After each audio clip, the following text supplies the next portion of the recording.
Us millennials are screwed. We're taught that it's not only okay to be $100,000 in debt, it's encouraged. We should buy that college degree that gets us a $40,000 a year job that we hate. We should buy that $250,000 house when we only make $30K a year. We should buy that BMW because we can finance it for 8 years. It is BS, and you know what it does? It traps us into a system where we have to work the job we hate to barely afford this stuff rather than pursuing what's in our heart.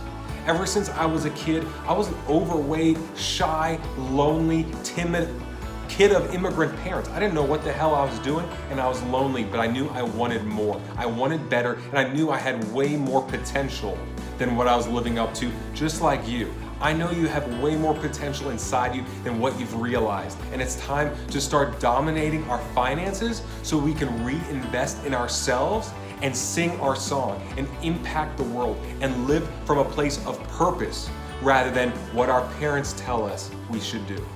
That is the message of the Millennial's Guide to Money. Dominate your finances, own your life. Join me on this journey and let's get going.